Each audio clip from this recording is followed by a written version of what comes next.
क्या सरकार के खिलाफ क्या मुद्दे हैं जिनको लेकर आप चुनाव में जाने वाले हैं? देखिए, दो विषय थे। एक तो पंचायत राज में किस तरीके से बीजेपी ने षड्यंत्र किया, उसका खुलासा करना था।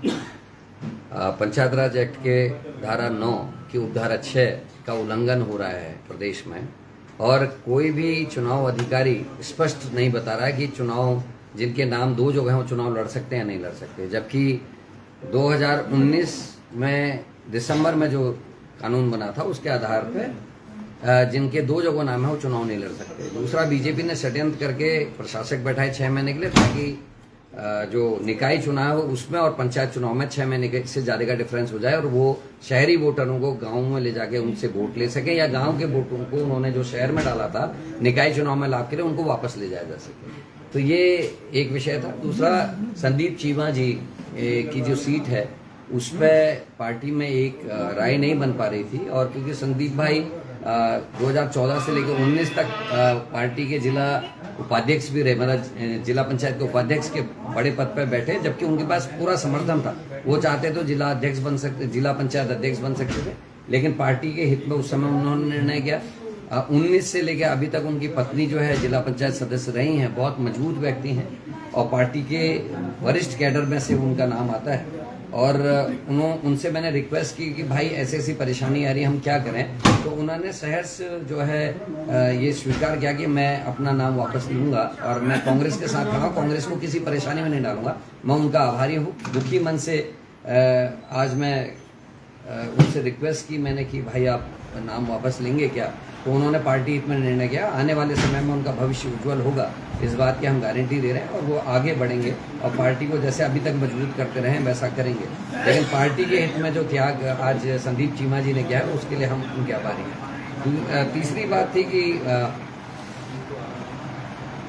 बात आ रही थी कि धामी जी के 4 साल जो है बेमिसाल करके न्यूज़ चलाई जा रही है। मैं उसमें बताना चाहता हूं कि महिला अपराध में एनसीआरबी की रिपोर्ट के आधार पर आज हम 9 हिमालय राज्यों में पहले स्थान पर। आपके उधम सिंह नगर में भी एक नर्स की हत्या होती है, बगल में लाल कुआं में आपके दुख संघ के बीजेपी के चेयरमैन आज जमानत में बाहर है मोलेस्टेशन के केस में। चंपावत के और सल्ट के 2 मंडल अध्यक्ष जमानत में बाहर है छोटी बच्चियों के साथ व्यभिचार के आरोप में। संतरेसा में एक लड़की जो 14 साल की थी उसका रेप हुआ, मर्डर हुआ। मुख्य आरोपी बीजेपी का ओबीसी सेल का सदस्य है। अंकिता भंडारी का मुख्य आरोपी पुलकित आर्या जो इनके बीजेपी के मंत्री का लड़का है। SSC भर्ती घोटाले में मुख्य आरोपी बीजेपी के जिला पंचायत सदस्य हाकम सिंह।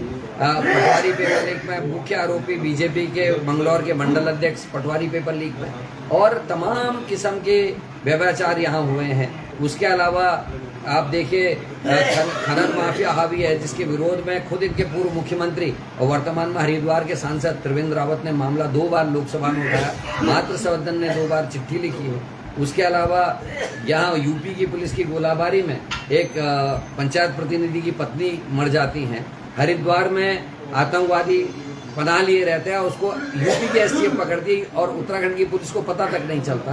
तो ये कई ऐसे कारण हैं जिसकी वजह से मैं कह सकता, किसानों की हालत खराब, 750 किसान मर गए, लेकिन कोई फर्क बीजेपी को नहीं पड़ा। और पहली बार हुआ कि उत्तराखंड में भी किसानों ने आत्महत्या की, ऐसी स्थिति कभी नहीं आई। और गन्ना समर्थन मूल्य बढ़ाने की मांग करने वाले किसानों को बेवकूफ बनाया गया इसी सरकार के द्वारा। कैबिनेट में एक प्रस्ताव लाया गया कि हम इसको बढ़ाने जा रहे हैं, और सदन में प्रदेश के मुख्यमंत्री ने सत्य से परे बातें करते हुए कहा कि हम समर्थन मूल्य बढ़ाने जा रहे हैं। उसकी वीडियोज हैं यहाँ, और वीडियो आप चाहें तो आपको उपाध्याय जी दे सकते हैं। और उसके बाद कैबिनेट में लाने के बाद निर्णय नहीं किया, समर्थन मूल्य नहीं बढ़ा, हल चलाते हुए दिख रहे हैं। भाई किसानों के हित में कोई कदम उठाए, उनके लिए जो 50 किलो का कट्टा था 45 हो गया, उसको दोबारा 50 कर दें, मूल्य वही रखा, और बेवकूफ बनाने के 5 किलो खाद कम कर दी, उसको ठीक कर दें। गन्ने के समर्थन मूल्य बढ़ाएं तो पहाड़ में सेब का, माल्टे का, संतरे का, हमारे झुंगरे का, मडवे का समर्थन मूल्य कुछ रख दे, तब हमको लगे कि हाँ पहाड़ का लाल कुछ बनाया, भाई हमारे भी किसानों के बारे में सोच रहा है। लेकिन ऐसा कुछ नहीं है, वो केवल वीडियो बना के हल चलाते हुए अपनी वाहवाही कराना चाहते हैं। आपदा हो रही है, 18 लोग गायब हो गए इस प्रदेश के, और कहाँ है इनका आपदा प्रबंधन? उल्टा हो रहा है कि मुख्यमंत्री हवाई दौरे करके देख के आ जा रहे हैं, बस हो गया काम, पूरी तीसरी होगी। तो ये ऐसी चीजें हैं जिससे लगता है कि बेमिसाल नहीं, बेकार 4 साल गए हैं। इन्वेस्टमेंट मीट हुई थी मेरे भाई, सभी पत्रकारों को भी आमंत्रित किया गया था। बहुत बड़ी बड़ी बातें हो रही थी क्योंकि उस समय घिरे हुए थे, कहीं केदारनाथ पर सोने की चोरी का मामला आ रहा था, कहीं अंकिता भंडारी थी, SSC भर्ती घोटाला था। ध्यान डाइवर्ट करने के लिए बीजेपी ने एक इवेंट किया जिसमें इन्वेस्टमेंट मीट के नाम से, आप बताइए कितना इन्वेस्टमेंट उत्तराखंड में आई है, उस पर आज तक कोई श्वेत पत्र जारी नहीं हुआ। देखिए, भारतीय जनता पार्टी के ऊपर विपक्ष हमेशा आरोप लगाता रहा है कि ये देश में आरोप तो विपक्ष सरकार पे लगे, हिंदू मुस्लिम की राजनीति करती है। वैसा ही उत्तराखंड में भी मजार के नाम पे, डेमोग्राफी चेंज के नाम पे मुख्यमंत्री कुशल धामी हर बार कहते हैं। तो मुख्यमंत्री की सर, मैं एक छोटा सा प्रश्न आपसे करता हूँ। लैंड जिहाद कहते हैं ना, लैंड जिहाद कहने वाले लोग ये बताएं, सहज धारा देहरादून में सूचना के अधिकार पर निकला और बीजेपी के ही पार्षद ने विषय उठाया, 3 बीघा से ज्यादा जमीन मतलब खुर्द-बुर्द की गई है, आज तक कार्रवाई क्यों नहीं हुई? इनका बीजेपी का अपने दफ्तर के लिए जो जमीन लेगी वो विवादों में है, ये कहा जा रहा है गोल्डन फॉरेस्ट की जमीन है, उस पर कार्रवाई क्यों नहीं हुई?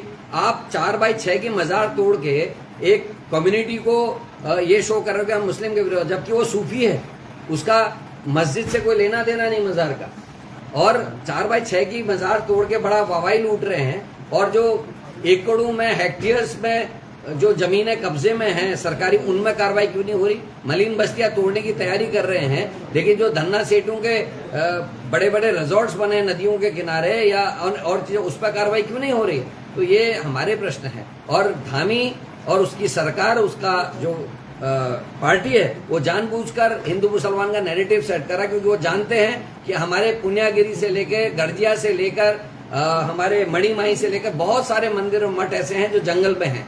और ये सबको हमारे यहाँ सनातन धर्म में वानप्रस्थ आश्रम की व्यवस्था थी। हमारे बुजुर्ग 55-60 साल के बाद जंगलों में जाके ध्यान भक्ति करते थे, और उनके शिष्य, उनके मजार, उनके जो मठ हैं, समाधियां हैं, या उनकी जो मणियां हैं, वो वहां बनाते हैं। हमारे यहाँ भी समाधि ली जाती है जिसको मणि कहा जाता है, जिसमें हमारे नाथ संप्रदाय के लोग, साधु लोग जो है, उनको मणि बनाई जाती है। तो उसको तोड़ने के लिए अगर कोई भी माइनॉरिटी का आदमी कोई कल को मामला उठाएगा, तो फिर हिंदू मुसलमान का दंगा करने का इनको मौका मिलेगा, जीतेंगे। आज ये माँ का, बाप का ध्यान उस बात से हटाना चाह रहे हैं कि पढ़े लिखे बच्चे घर में बेरोजगार हैं, बेटियां असुरक्षित हैं, अंकिता भंडारी जैसे केस अनेकों हो रहे हैं, उससे ध्यान भटकाना है। आज पत्रकारों में आप देख लीजिए, कोई आज इतना श्योर नहीं होगा कि उसकी नौकरी कब तक चलेगी। अभिसार शर्मा से लेकर प्रसून वाजपेयी से लेकर तमाम एक फेरिस्त है जिन लोगों ने सरकार के खिलाफ बोला, उनकी नौकरियां खाने का काम इस सरकार ने किया है। चौथा स्तंभ भी आज सुरक्षित नहीं है। मुझे याद है जवाहरलाल नेहरू का, जिसने कार्टूनिस्ट ने कार्टून बनाया था, उसको बुला के सम्मानित किया गया। आज जो सरकार नौचमी नारायण गा दिया था नेगी जी ने, और मुख्यमंत्री नारायण तिवारी जी ने उनका सम्मान किया, लेकिन आज जो कविता लिख रहा है, जो कार्टून बना रहा है, जो विरोध में कुछ लिख रहा है, उनको जेल में डाला जा रहा है। तो ये फर्क है। लोकतंत्र में अभिव्यक्ति की आजादी जो है उसको बीजेपी खत्म कर रही। संविधान में कोई इनका भरोसा नहीं है, संविधान को मानते नहीं है, और संविधान के विरुद्ध जितनी चीजें कर सकते हैं वो सारी चीजें कर रहे हैं। अध्यक्ष जी, आपने कुछ कहा स्कूल बंद होने वाले प्रदेश में क्या है? 1400 से ज्यादा स्कूलों की एक लिस्ट जारी हुई, 1448 स्कूल है जिनकी लिस्ट जारी हुई, जिनको बंद सरकार करने जा रही है। और कहा यह जा रहा है कि वहां स्टूडेंट कम है इसलिए बंद कर रहे हैं। भाई, अगर अध्यापक पूरे नहीं होंगे, पीने का पानी स्कूल में नहीं होगा, शौचालय नहीं होगा, तो कौन माँ बाप अपने बच्चों को विद्यालयों में डालेंगे? सरकार अगर व्यवस्था ठीक करती तो उन विद्यालयों में स्टूडेंट होते और ये बंद नहीं होते। गरीब का बच्चा जाता है उन स्कूलों में, जिसके पास कम फीस होती है वो जाता, वो अधिकार छीन लिया, उसको छीनने की तैयारी हो रही। और सरकार ने अस्पतालों की, स्कूलों की वो दुर्दशा कर दी है कि आदमी, पहाड़ का आदमी, गांव का आदमी आज मैदानों की ओर को इलाज के लिए, पढ़ाने के लिए, अपने बच्चों के लिए भी मैदान की ओर को पलायन कर रहा है। वैसे ही पलायन बढ़ रहा है, और शिक्षा व्यवस्था और स्वास्थ्य व्यवस्था ठीक नहीं होने की वजह से भी पेरेंट्स जो हैं पलायन कर रहे हैं अपने बच्चों को शिक्षा दिलाने के। गाँव के विद्यालयों की स्थितियां नाजुक हैं, और ज्यादा नाजुक इस भारतीय जनता पार्टी की सरकार के आने के बाद और ज्यादा नाजुक स्थितियां हो गई।